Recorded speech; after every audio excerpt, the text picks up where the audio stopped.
करेंगे तो मैं नहीं समझता कि फिर उत्तराखंड में कभी विकास हो पाएगा। फिर तो विनाश ही विनाश होगा, और इस विनाश को अगर कोई रोक सकता है तो उत्तराखंड का युवा पीढ़ी, जागरूक युवा पीढ़ी रोक सकता है। उत्तराखंड में एक बात साफ तौर पर आज देखी जा रही है कि अधिकारियों द्वारा जिस तरीके से अधिकारी बेलगाम हो चुके हैं, मैं बात करना चाहता हूं कि किस तरीके से आज उत्तराखंड में विभागीय स्तर के अधिकारी बेलगाम हो चुके हैं। हर हर महादेव, पहाड़ की दहाड़ में जुड़ जाएं आप सभी लोग, और चैनल को फॉलो करते रहे, वीडियो को शेयर जरूर करें। देखिए यहां पर ये कैंटनमेंट बोर्ड जो है देहरादून का ऑफिसर, ये तमाम ये देखिए ये पशुपालन प्रेमी हैं जो यहां पर सुबह से धरना दे रहे थे। अब आप ये बताइए कि यहाँ पर जो है ये जो अधिकारी है सीईओ, और ये जो ऑफिस है ये रक्षा मंत्रालय के अधीन आता है, और सुबह से ही ये लोग यहाँ पर धरने पर बैठे हुए थे।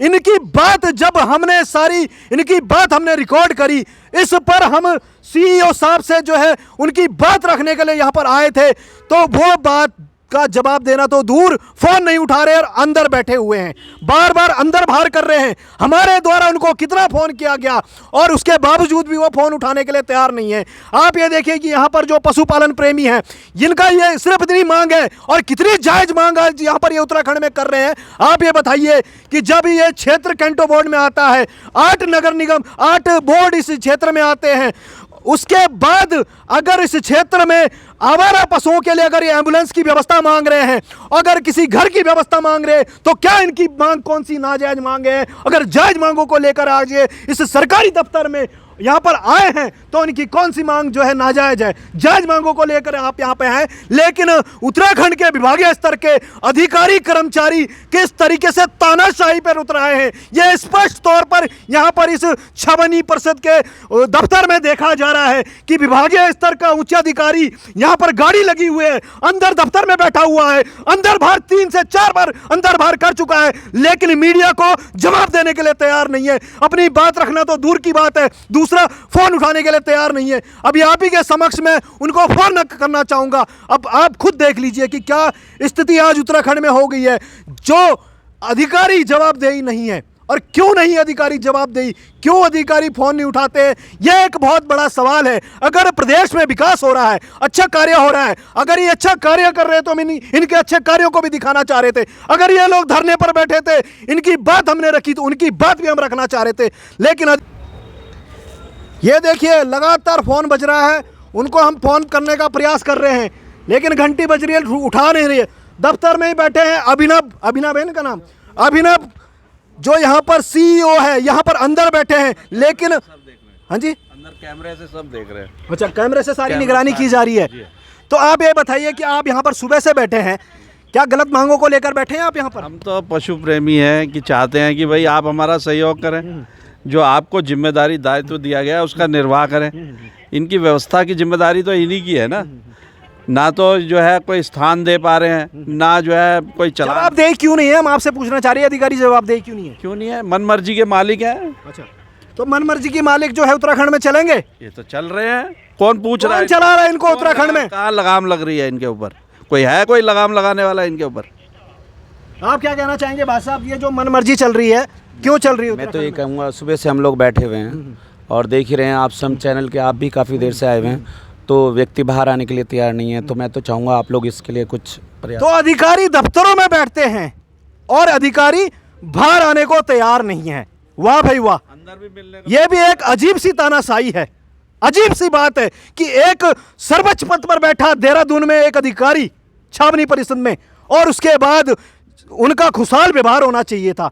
विकास कार्यों को लेकर अगर उनके क्षेत्र में ये उनका जो है एक अहम पद उनको दिया गया है, अहम जिम्मेदारी दी गई है, तो उनको जो है अपने क्षेत्र में हर तरह की जो है गतिविधियों पे, कार्यों पर ध्यान देना चाहिए था, जवाबदेही होना चाहिए था। लेकिन जवाबदेही और कार्य करना तो दूर की बात है, यहाँ पर तो जवाबदेही नहीं है, यहाँ पर तो दफ्तर से बाहर आने को ही तैयार नहीं है। और पहाड़ की दहाड़ जब उनसे गुजारिश कर रहा है कि आप सर बाहर आ जाइए, आप अपनी बात रख लीजिए, लेकिन बात रखने को तैयार नहीं है। कितनी अजीब बात है। क्या कहना चाहेंगे सर आप इस विषय में? अगर यहाँ पर अधिकारी जवाबदेही नहीं है तो कौन है उसका जिम्मेदार? देखो, हम तो रिक्वेस्ट कर सकते हैं, और उनको जो है अच्छी पोस्ट पे हैं, पढ़े लिखे बंदे हैं वो, और उनको इस चीज़ को समझना चाहिए कि हम सब अपने काम काज छोड़ करके सवेरे से यहाँ बैठे हुए हैं भूखे प्यासे। हमारा आप यहाँ पर बैठे हैं, किस लिए बैठे हैं? हम जो है ये अपने गौशाला के लिए बैठे हैं। कोई हमें गौशाला के लिए जगह दे दी जाए, ट्रीटमेंट के लिए कोई दवाइयाँ दे दी जाए, कोई ना कोई तो जो भी मदद ये कर सकते हैं वो करें हमारे साथ। हम इसलिए आप क्या कहना चाहेंगे भाई साहब इस विषय में? आप जो बैठे हैं, क्यों बैठे हैं, किस लिए बैठे हैं? अगर आप सुबह से यहाँ पर बैठे हैं तो क्या आपकी कोई नाजायज मांगे या जायज़ मांगे? हमारी सारी मांगें जायज़ हैं। हम सब अपने काम धंधे छोड़ के पशुओं के लिए हित के लिए बैठे हैं कि पशुओं के लिए जो हमारे बेजुबान हैं ये हमारी जिम्मेदारी है, इनके लिए कुछ अच्छा भविष्य हम तय कर पाएँ। पर ये कैंट बोर्ड के अधिकारी जो हैं, एक IAS लेवल का अधिकारी की सोच या मानसिक लेवल इतना छोटा है कि वो बच्चों की आपकी तो अभी फोटो खींचकर भी जा रहे थे, वो जब अंदर गए थे फोटो खींचकर जा रहे थे। शायद अब तानाशाही तो बरकरार रही है आपके सामने भी। कार्रवाई करना चाह रहे थे आपके ऊपर। देखते हैं क्या रहता है इनका। अच्छा, बाकी जो होगा ये तो हम तो अपना धरना कंटिन्यू रखेंगे ही रखेंगे। तो जवाब देने के लिए तैयार क्यों नहीं है? इन पे शायद बातों का जवाब ही नहीं है हमारी। अच्छा, बातों का जवाब नहीं है। बजट आ रखा है इस विभाग में? बजट देखिए आता तो है। नहीं, ऐसा तो नहीं बजट जो है वो गोल मटोल किया जा रहा हो? देखिए कागज जब भी हम क्योंकि इनसे भारत सरकार के पास भी जानकारी पहुंचना बहुत जरूरी है ना। जी, क्या होता है बजट तो आता है आप और ये कहते हैं कि बजट यहाँ लग गया वहाँ लग गया, पर जब इसके समक्ष सूचना में कागज मांगे जाते हैं तो सूचना के जवाब भी नहीं देते हैं। तो आप देख सकते हैं बजट भी आ रखा है, लेकिन बजट के द्वारा जो इनका कहना है कि यहाँ पर जो है वो शादी के जो है वेडिंग पॉइंट बनाए जा रहे हैं, और जब यहाँ पर पशु जो है लाचार पशु अपने घरों से लोग छोड़ देते हैं, वो सड़कों पर घूमता है, तो उनके लिए ट्रीटमेंट के लिए इनके पास कोई पैसा नहीं है, उनके एम्बुलेंस के लिए इनके पास कोई पैसा नहीं है, उनके लिए इनको कोई जगह नहीं है। और उसके बाद ये जायज मांगों को लेकर यहाँ पर जब आए हैं तो इनके साथ जो तानाशाही देखी जा रही है वाकई शर्मनाक है। ये अगर सरकारी दफ्तर में विभाग में ऐसा हो रहा है तो ऐसा नहीं होना चाहिए। क्या यही है सर्वश्रेष्ठ भारत? क्या यही है एक भारत? और कब तक उत्तराखंड में ऐसा चलेगा? संज्ञान लेने का काम करे देश के प्रधानमंत्री, प्रदेश के मुखिया धामी जी कि पहाड़ की दहाड़ जो सच्चाई धरातल पे आपको दिखा रहा है उसको आपको देखना है और उस पर आपको एक्शन भी करना है कि अगर इसी तरीके से उत्तराखंड में विभागीय स्तर के अधिकारी कर्मचारी तानाशाही मचाएंगे और जवाबदेही नहीं होंगे तो मैं नहीं समझता कि फिर उत्तराखंड में कोई विकास हो सकता है। फिर कभी विकास नहीं हो सकता, फिर तो केवल तानाशाही होगी, फिर तो केवल भ्रष्टाचारी होगा। और यही है। आप क्या कहना चाहेंगे भाई साहब? मैं ये कहूँगा कि सीओ साहब को हमारे पास आना चाहिए था। हम लोग आए, सीओ साहब ने शुरू में तो आप ये बताइए कि सीओ साहब अभी अंदर है, अंदर से उनको बाहर आने के लिए क्या कोई ट्रेन पकड़नी पड़ेगी? शुरू में सीओ साहब आए, सीओ साहब ने बोला कि हम लोग इनसे कोई बात नहीं करेंगे और अंदर चले गए। इतना कह के अंदर क्यों नहीं करेंगे बात? हम लोग कोई अपने लिए कोई चीज़ मांगने तो आए नहीं। हम तो आवारा पशुओं के लिए एक मांगने आए कि इनका इलाज किया जाए, इनके लिए एक जगह वो करी जाए ताकि उनका इलाज प्रॉपर तरीके से हो पाए। सरकार सीओ तो ये है ना, हम तो है नहीं पद में, ये कुर्सी की मर्यादा को देखते हुए कुछ तो करे कि सीओ साहब भी यही है, सीईओ साहब भी यही है, अधिकारी यही है, बजट इन्हीं के पास आता है, व्यवस्था यही देखेंगे, लेकिन क्या बात है जवाबदेही क्यों नहीं है फिर ये? अब ये तो हमारे सीओ साहब ही बता सकते हैं कि क्या इसमें गोलमाल चल रहा है जिसमें कि ये जवाब नहीं दे पा रहे और क्या कारण है कि ये बाहर आके हमारे से बात नहीं कर पा रहे। ये तो सीओ साहब ही बेहतर बता सकते हैं। अपने कर्मचारियों को भेज रहे हैं, उनको बोल रहे हैं कि आपकी बार बार फोटो खींची जा रही है, आपको ऐसा समझा जा रहा है कि आप कोई संदिग्ध व्यक्ति है। हमारे पास कर्मचारी आए थे, उनको बोल के भेजा गया है कि इनको बोलो आज मैं बिजी हूँ, कल मैं इनसे बात करूँगा। तो हम क्या पागल है जो हम बैठे हैं सुबह से यहाँ पे 10 बजे से? मैं पूछना चाहूँगा इनसे। नहीं, दफ्तर में जाहिर सी बात है व्यक्ति तभी बिजी होता है जब दफ्तर में कुछ लोग आते हैं, कुछ कार्य होते हैं। अब आप भी तो दफ्तर में आए, कोई दफ्तर के बाहर तो नहीं है आप? हमारे सामने हमारे से बाद में जो लोग आए वो सीओ साहब से मिलके चले गए। अभी सीओ साहब द्वारा 2-3 लोगों से बुके मंगाया गया, पता नहीं क्या चल रहा है अंदर। अच्छा, फूल मिठाई दी जा रही है अंदर? बुके चल रहा कोई है। विकास कार्य किया है क्या सीओ साहब ने? अब ये तो सीओ साहब ही बेहतर बताएंगे क्या विकास कर रहे हैं जी। हमें तो कुछ दिख नहीं रहा है। विकास दिख रहा होता तो हम यहाँ इनका पे। पूरा नाम क्या है? अभिनव सिंह जी है इनका नाम। अभिनव सिंह जी है जो यहाँ पर सीईओ है और कैंटो बोर्ड की जिम्मेदारी वो संभाल रहे हैं। आप क्या कहना चाहेंगे पाजी कि ये क्या हो रहा है? की हो रहा सी? अपनी जिम्मेदारी से भाग रहे हैं सीओ साहब। जो इनकी जिम्मेदारी है वो बखूबी निभानी चाहिए इन्हें, लेकिन भाग रहे हैं। क्यों भाग रहे हैं ये?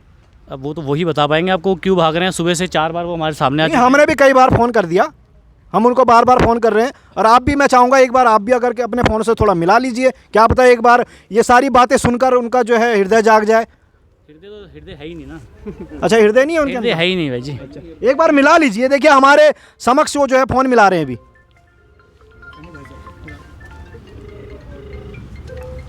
ये देखिए आप, ये जो है यहाँ पर CEO अभिनव सिंह जी को फ़ोन किया जा रहा है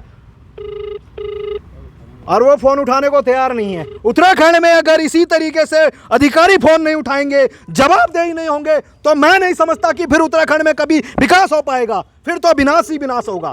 और इस विनाश को अगर कोई रोक सकता है तो उत्तराखंड का युवा पीढ़ी, जागरूक युवा पीढ़ी रोक सकता है, व्यक्ति को कॉल कर रहे हैं या फिर उत्तराखंड सरकार धामी जी रोक सकती है। लेकिन कैसे? अंदर अधिकारी और फोन नहीं उठाता।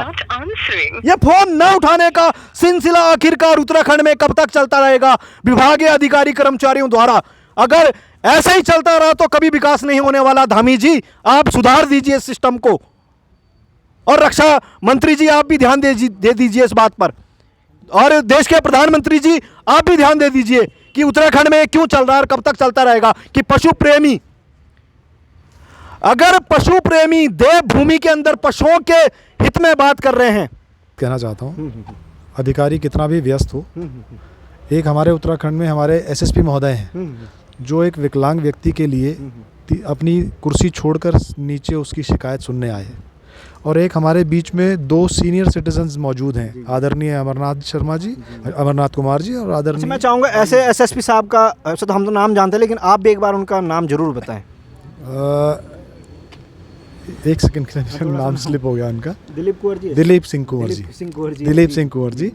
और अब मैं तारीफ करना चाहूँगा। देखिए, मैंने अच्छे अधिकारियों की तो हमेशा तारीफ की जाती है भाई साहब। मैं मानवीय पहलू, आप आधिकारिक पहलू मत करें, आप इनकी जायज़ का विश्लेषण, मांग का विश्लेषण कर लें बाद में कि ये मांग जायज़ है नाजायज़ है, पर कृपया आप इसका आकलन तो करें कि 2 सीनियर सिटीजन्स और 4 लोग मुझसे मिलने के लिए सुबह से यहाँ खड़े हैं 5 मिनट में। और हम ये जो हमारे साथी हैं धरने पे किस लिए बैठे? धरने पे केवल इसलिए बैठे जब CO साहब ने आपसे मिलने, इंसानों की मांग के लिए भी नहीं बैठे हैं। नहीं, मिलने से मना कर दिया। अच्छा, मिलने से मना तब ये धरने पे अच्छा तब बैठे। देखिए कि जब इनको CEO साहब से मना कर दिया कि हम आपसे नहीं मिलेंगे, तो उसके बाद ये लोग धरने पर बैठे हैं, तो इससे बड़ी बेशर्मी और क्या हो सकती है जी? धरने के प्लान से या धरने के प्रोग्राम से नहीं आए थे। सिर्फ CO साहब आज इतने दिनों के बाद कार्यालय खुला है, दीपावली का अवसर था, लोग सब व्यस्त थे, तो अब इस बात को हम इनके संज्ञान में डालना चाहते थे कि ताकि आप अपनी कार्रवाई को किस तरीके से आगे बढ़ा रहे हैं और उस बात को सुनिश्चित किया जाए। ये बात सिर्फ करने के लिए यहाँ पर कार्यालय में मौजूद। अच्छा, अधिकारी तो पीछे और भी दिख रहे हैं, बहुत सारे लोग दिख रहे हैं, कि क्या वो भी जवाबदेही नहीं है इनमें से कोई भी? अब एक्चुअली ये जितने अधीनस्थ कर्मचारी हैं ये अपने अधिकारी के आगे बात नहीं कर सकते। जब अधिकारी ने अपने OS को मिलने के लिए भेजा, हमने केवल इतनी सी प्रार्थना करी कि मैडम आपका सम्मान सिर माथे पर, हम आपसे ही बात करके संतुष्ट होकर चले जाते यदि आपके सीनियर CO साहब मौके पर मौजूद ना होते। इसको दिखाए, ये कैंटोनमेंट बोर्ड है, और जी हाँ, यहाँ पर बैठते हैं CEO, यहाँ पर जो बैठते हैं वो CEO साहब बैठते हैं। और यहाँ पर ये जो धरना दिया जा रहा है, तमाम ये देखिए आप, ये पशु प्रेमी हैं, इनके हाथों में आप तो ये जो तख्तियाँ देख सकते हैं कि पशुओं के लिए यानी कि घर की व्यवस्था की जाए आशर। और दूसरी तरफ आप ये तख्तियाँ देख सकते हैं, इस तख्ती में स्पष्ट रूप से, साफ रूप से ये लिखा हुआ कि जिन पशुपालकों द्वारा अपने पशुओं को खुले में छोड़ दिया जाता है उन पशुओं पर चालान की कार्रवाई की जाए। तो देखिए कितने सुंदर और शानदार बातें इन्होंने लिखी है। इन बातों से इन व्यक्तियों का, इन संगठन वालों का विचार पता चलता है कि पशुओं के प्रति इनके मन में कितना भाव और कितना प्रेम है। और ये लोग समाज के वो जागरूक लोग हैं जो चाहते हैं कि यहाँ पर उत्तराखंड देवभूमि के अंदर जिस तरह से लगातार पशुओं के साथ जो क्रूरता हो रही है वो क्रूरता ना हो। और वाकई में बात भी जायज है, यह नाजायज बात नहीं है कि जब पशुओं के नाम पर वोट मांगा जाता है, जब गाय के नाम पर वोट मांगा जाता है, हिंदू संगठनों द्वारा, गौ भक्त के द्वारा, और तमाम हर जगह गौ की बात की जाती है, और हम गौ के पुजारी है, तमाम जो है पशुओं के नाम पर वोट भी मांगा जाता है। तो आज ऐसी क्या बात है कि इन पशुओं के साथ जब अत्याचार होता है तो कैंटोनमेंट जो बोर्ड है वो पल्ला झाड़ देता है।